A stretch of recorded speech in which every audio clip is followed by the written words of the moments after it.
Good evening, Bande Matram. Welcome all of you. So this evening we are going to discuss a very interesting topic, that is on the divine. So the topic of discussion will be for now will be on the divine is everywhere. So very interestingly we are going to discuss the topic that is the divine is everywhere and in all. That is the topic of discussion for now. Interestingly, it is very glorious topic, of course. The thing that must be known, the transcendental, impersonal, personal aspects of the divine, and the divine with respect to the space and time. Everything we'll discuss in detail, of course, in this topic for right now. We'll discuss. So things will be discussed almost from Sri Aurobindo's philosophy, considering the very great aspect, and that is the mostly the divine and its aspects. So this topic of we are going to consider right now, the divine, Sachidananda, Brahman, Atman. These are the terms normally we find while we explore in this yogic process, and of course when we try to know something very miraculously, it is actually coming to the picture. So now the topic of discussion for right now will be on the divine is everywhere and in all. So Sri Aurobindo quotes beautifully actually what really the divine is. Mother had a beautiful message on Sri Aurobindo. Most of the times we quote it on the relic centers, and of course we know the divine is what we adore in Sri Aurobindo. The divine is what we adore in Sri Aurobindo. That has been quoted by the mother, by the divine mother on Sri Aurobindo. So here we have very useful definition that's what is actually we are considering. Sri Aurobindo beautiful quotes, the divine is everywhere and in all.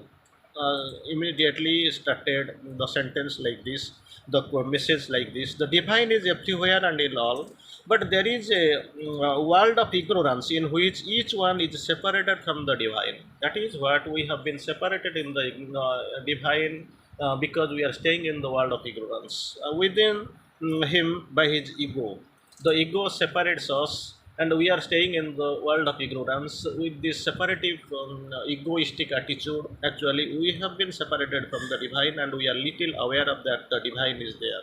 But thing is that it is very clear that the divine is everywhere and in all. So we know the beauty. Already we have quoted, we can quote the line from Savitri: the beauty is his footprints showing us where he has passed. So anywhere you find everything that is beautiful for you, the divine, it is the divine footstep. Here Sri Aurobindo quotes, and he acts according to the ego.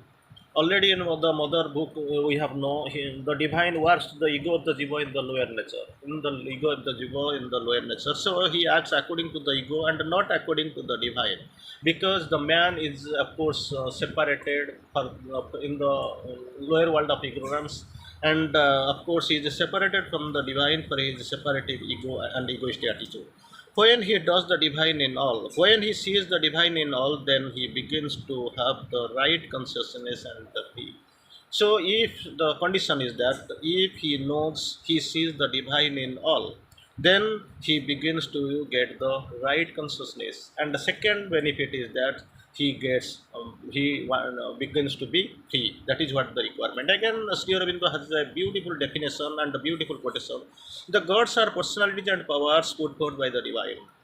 The gods, many types of God, many layers of God, of course, we find while exploring from Vedic and pre-Vedic period to post-Vedic period, and up to at least up to this overhead and the supramental Godhead, while we are considering. The gods are personalities and powers put forth by the divine.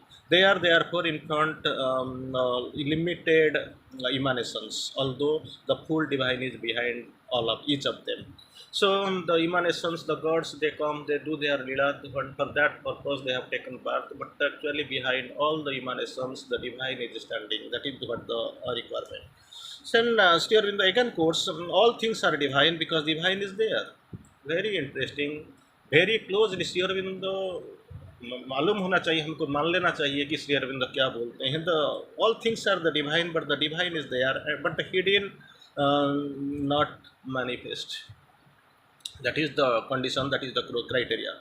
When the mind goes out to things, it is not the sense of divine in them, but the appearances only in the concealed divine. So mind, it is very difficult for the mind to really locate and relocate what is the real position.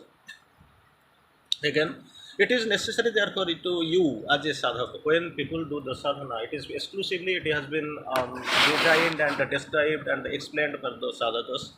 Now, Sri Aurobindo quotes what we have to do. It is necessary therefore for you as a sadhaka to turn entirely to the mother to whom the divine is manifest. Very interestingly, to turn towards the divine to whom the divine is manifest, and not run after the appearances. Already, Mother has, Sri Aurobindo has quoted, beautifully explained. If you follow your mind, it will not recognize the mother even when she is manifest before you.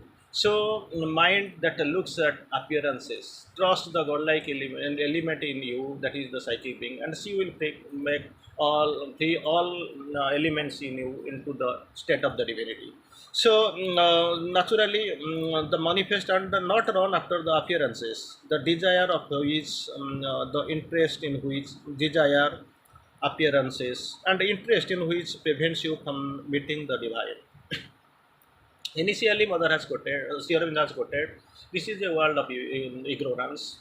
Second thing, people are staying in their mind, which is not that much enlightened, and of course, it is very limited. Third, there are desires, and mostly mind, with the mind, they look at appearances. Desire is a prime factor that actually stands as an obstacle, and a vested interest that prevents you from the meeting the divine. So, to get rid of all, it is the most required condition, precondition is that for the safety, purpose of safety, turn towards entirely to the divine, to the mother to whom the divine is manifest.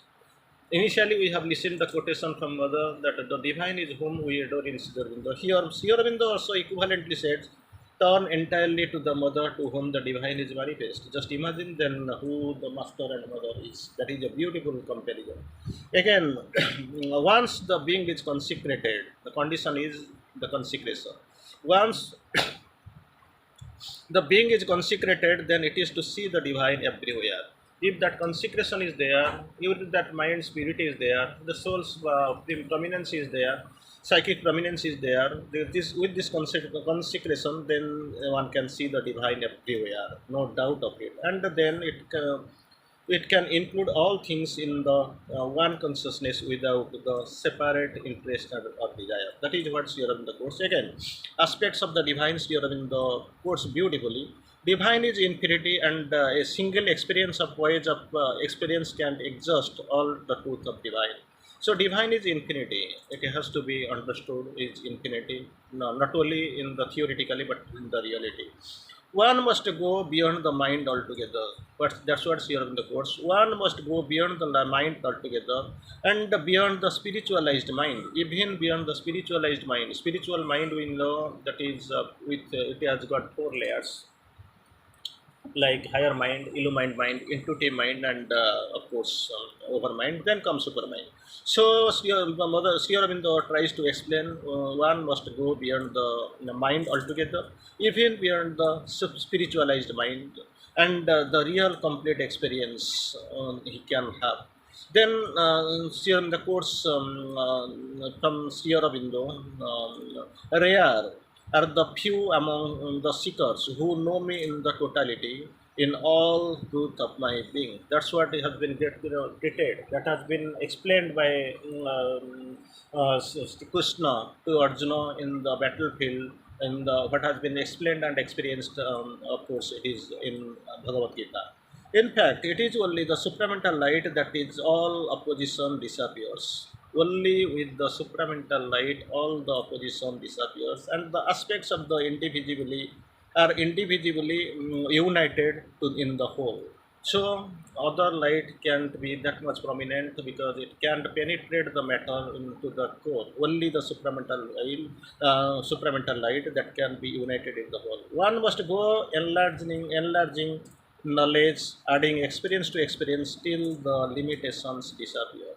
So it is not, it is an ongoing process, it is a continuous process. One has to do, one must do ceaselessly, and everything is not done in a single stroke. Again, Sri Aurobindo quotes beautifully the cosmic self and the spirit that is in and behind all things and beings. Cosmic self that is and the spirit that is in and behind all the things and beings, for which and in which all are manifested in the universe, although it is now a manifestation in the ignorance. So, this cosmic being that must be known, he is in and behind all things and beings, from which and in which all is manifested in the universe, although his manifestation is in the ignorance. Again, it is the spirit and the master of our own being. Very interestingly, Sri Aurobindo has quoted, it is the spirit and the master of our own being within us, whom we have to serve and learn to express his will. The spirit and master of our own being within us, that's what we know. Within us, we have to serve and learn to express his will. We must serve, that is the initial condition, and learn to express his will in all our movements so that he may grow out of the ignorance into the light. That is what the criteria. We have to do two things now. It is there within us, we have to know. Then we have to serve second and learn to express his will. That is the criteria. And with in all our movements so that he can emerge, grow out of the ignorance into the light. Again, third conditions here in the course. The divine is transcendent being and spirit. A very interesting, very minutely Sri Aurobindo observed and explains us. The divine is a transcendent being and the spirit, all bliss and the light and the divine knowledge and power. And towards that, the highest divine existence and its light, we have to rise and bring down the reality of it more and more into the consciousness and the life. We have to rise, we have to identify it, we have to see and bring down into the entire into our consciousness and the life. That is what the requirement. Again, we'll try to go. What is the problem? The forces of the ordinary nature are undivine forces. Here in the lower hemisphere, the undivine forces, because they weave the veil of ego and desire. These two actually they are standing on the path. They are bearing us. They are actually separating us from the divine. These two are opposed: ego and desire. And unconsciousness that conceals the divine. Ego and desire and unconsciousness, the three things that conceals us from the divine. To get into the higher and deeper consciousness, what is the criteria? We know which knows and lives consciously in the divine. That is what, so that we can get rid of the forces of the lower nature and open to the action of the divine. So these higher forces, with the aid of the higher forces, we must get rid of the lower forces, lower nature, forces of the lower nature, and open to the divine Shakti, which will transform our consciousness. That is what the requirement into the divine nature. So again, Sri Aurobindo quotes beautifully on the divine aspect of the divine. Sri Aurobindo quotes beautifully. The divine is the supreme truth because the supreme being, because it is the supreme being from which all have come and in whom all are. He is the supreme being from which all have come and he in whom they are. Again, Sri Aurobindo beautiful quote is the divine is that from which all comes. Same thing, from which all comes, in which all lives, and in return to the truth of the divine, now clouded over by the ignorance. Things is that everything has been clouded up by the ignorance in the soul's aim of in life. In its supreme truth, the divine is absolute and infinity. In the truth, we must know the divine is absolute and infinity peace, consciousness, existence, power, and the ananda. So, again, here in the course, the divine is neither personal nor impersonal. Interestingly, we have to observe and we have to know clearly. Formless or formed, he is the divine. Because you talk of these distinctions, if they are separated, the divine from so many separate divinities, which they are nothing to do with each other. Against your Aurobindo quoting the personality side and the impersonal side, many have had the communion with the personal divine, though in mind and heart, but not the complete or supreme realization, because two aspects, personal and impersonal, already we have seen. So Sri Aurobindo depends, impersonality belongs to the intellectual mind and the static self, but personality to the soul and heart of the dynamic being. So those who disregard the personal divine ignore something which is profound and essential. Thank you.